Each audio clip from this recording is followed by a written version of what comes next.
இன்றைய தின இஃப்தார் நிகழ்ச்சியில் மதுரை மாநகர காங்கிரஸ் கமிட்டியுடைய சார்பாக சிறுபான்மைத்துறையினுடைய சார்பாக நடைபெற்ற இந்த இஃப்தார் நிகழ்ச்சியில் கலந்து கொள்வதில் பெருமை அடைகிறோம். மதுரை மாநகரம் என்றுமே பல நம்பிக்கைகளையும் பல மொழிகளையும் பல வகையான விழாக்களையும் போற்றுகின்ற ஒரு மாநகரம். வரலாற்றுப்பூர்வமாக மதுரை அனைத்து வேற்றுமைகளையும் கொண்டாடுகின்ற ஒரு மாநகரம். அதனுடைய இந்த விழாவிலே காங்கிரஸ் கட்சியுடைய சார்பாக நடைபெற்ற இந்த நோன்பு திறக்கின்ற விழாவில் கலந்து கொள்வதிலே மிக்க மகிழ்ச்சி அடைகிறேன்.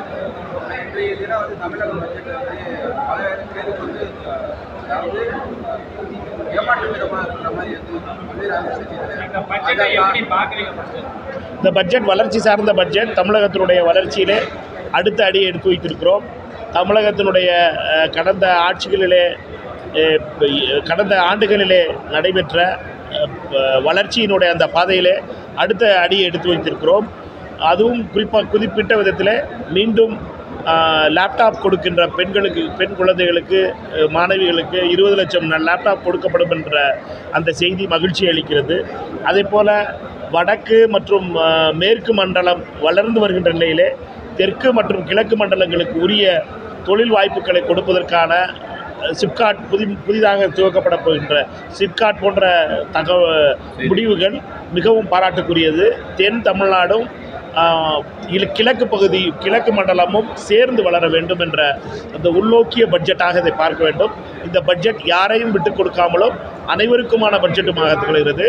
அதற்கு தமிழகத்தினுடைய அரசினுடைய இந்த முயற்சியை பாராட்ட வேண்டும்.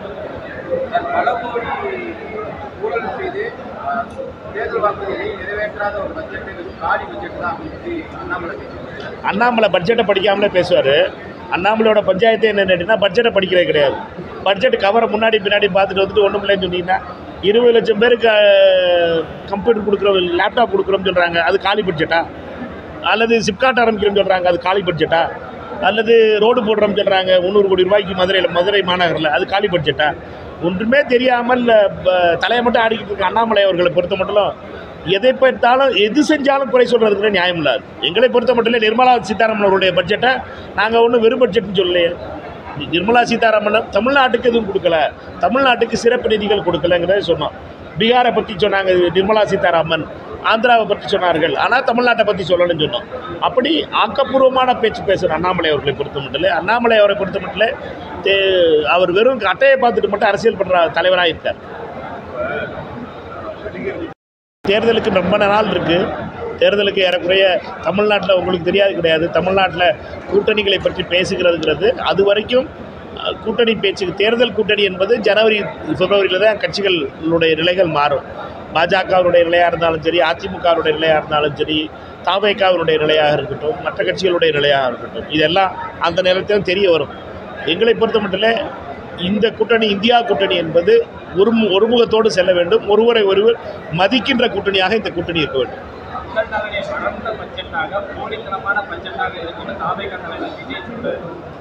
அது அவருடைய கருத்து. எப்படி திரு அண்ணாமலை அவர்களுடைய கருத்து இருக்கோ அதே போலவே இவருக்கும் கருத்து இருக்கலாம். எங்களுடைய கருத்து என்பது இந்த பட்ஜெட் முற்போக்கான பட்ஜெட், இந்த பட்ஜெட் வளர்ச்சிக்கான பட்ஜெட்.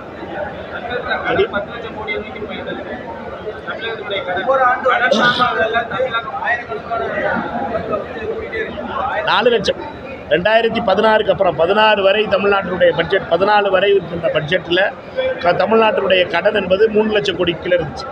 இப்போ அது ஏறக்குறைய 7 லட்சம் கோடிக்கு போயிடுச்சுன்னு நினைக்கிறேன்.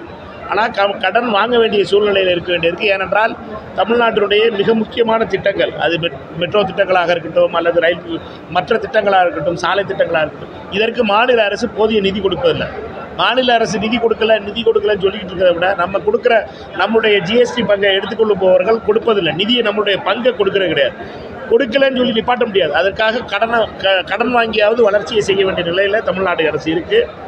எந்த விதத்துக்காக நம்ம கடனை செலவழிக்கிறோங்கிறது ரொம்ப முக்கியம்.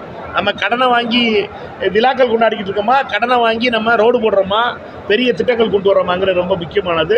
மெட்ரோ திட்டங்கள் கொண்டு வர்றோமாங்கிறது ரொம்ப முக்கியமானது. மத்திய அரசு நம்மளை மாற்றான் தான் மனப்பான்மையோடு நடத்தும் போது கடன் வாங்கியாவது நம்முடைய குடும்பத்தை காப்பாற்ற வேண்டியது என்பது ஒரு குடும்பத் தலைவருடைய கடமையாக பார்க்க வேண்டும். அதைத்தான் நிதியமைச்சர் செய்திருக்கிறார் நினைக்கிறேன்.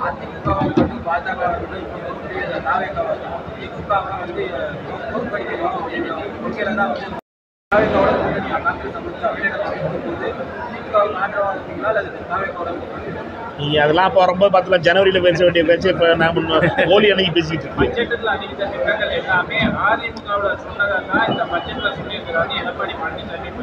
அப்படின்னா அண்ணன் எடப்பாடி அவர்கள் இந்த பட்ஜெட்டை வரவேற்கணும். இந்த அண்ணன் எடப்பாடியார் அவர்கள் அவருடைய அதிமுகவில் சொன்ன பட்ஜெட்டை தான் தங்கம் தென்னரசு அவர்கள் அறிவித்திருக்கிறாருன்னா முதல்ல வரவேற்க வேண்டியது அண்ணன் எடப்பாடி பழனிசாமி அவர்கள். அப்புறம் எதுக்கு முன்னுக்கு பேரம் நான் சொல்கிறாங்க எடப்பாடி பழனிசாமி அவர்கள். அவரை பொறுத்த மட்டும் அவர் சொல்ல வேண்டியது இந்த பட்ஜெட்டை வரவேற்கிறேன். இது நாங்கள் சொன்ன அதே கணக்கை இவங்க திருப்பி படிக்கிறாங்க, நாங்கள் சொன்ன அதே ரோட இவங்க திருப்பி நடக்கிறாங்க, அதே பாதையில் நடக்கிறார்கள். இது எங்களுடைய பட்ஜெட், எங்களுடைய பட்ஜெட்டை காப்பி அடிச்சிருக்காங்கன்னு சொல்லணும். அப்படி சொல்ல ரெடியாக இருக்காரா பழனிசாமி அவர்கள்?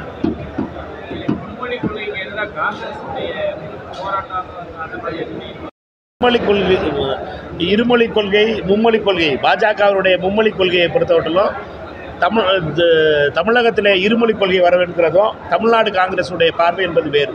அகில இந்திய காங்கிரஸ் கமிட்டியை பொறுத்தமட்டிலும் தமிழ்நாடு முடிவு செய்யணும். இந்திரா காந்தி காலத்திலேருந்து இதுதான் முடிவு. தமிழ்நாடு மேலே ஹிந்தியை திணிக்கக்கூடாது. ஒன்று. ரெண்டாவது, தமிழ்நாடு எப்போ வரைக்கும் அடுத்த மூணாவது மொழியை கற்றுக்கிறதுக்கு ரெடியாக இருக்கோ அது வரைக்கும் திணிக்கக்கூடாது அப்படிங்கிற ரெண்டாவது விஷயம். இது ரெண்டிலும் காங்கிரஸ் கட்சியினுடைய கொள்கை என்பது ரொம்ப தெளிவாக இருக்கும். அதனால் பாஜக காரர்களை பொறுத்த மட்டும் 2500 கோடி ரூபா கொடுக்க மாட்டோம், நீங்கள் ஹிந்தி சேர்த்துக்கலன்னா 2500 ரூபா கொடுக்க மாட்டோம், பிஎம்ஸ்ரீயில் சேர்த்துக்கலனா அப்படின்னு சொல்கிறத எதிர்க்கிறோம். அதாவது இப்படி புல்டோஸ் பண்ணுற அரசியலையும் இப்படி பயமுறுத்துகிற அரசியலையும் மாநில அரசாங்கங்களை கல்வி பள்ளிக்கூடங்களுக்கு பணம் கொடுக்க மாட்டோம்னு சொல்ல மிரட்டுற தோணியும் தவறானது. இந்தியாவினுடைய ஒற்றுமைக்கு அது பெரிய விதத்தில் ஆபத்தாக முடியும். இந்த கலாச்சாரம் ஆர்எஸ்எஸ்னுடைய கலாச்சாரம். இந்த வெறுப்பு அரசியல் என்பது ஆர்எஸ்எஸ்னுடைய அரசியல். இது பிரதான் மோடி அமித்ஷா அவருக்கு ஆர்எஸ்எஸ் கற்றுத்தது. சரியா?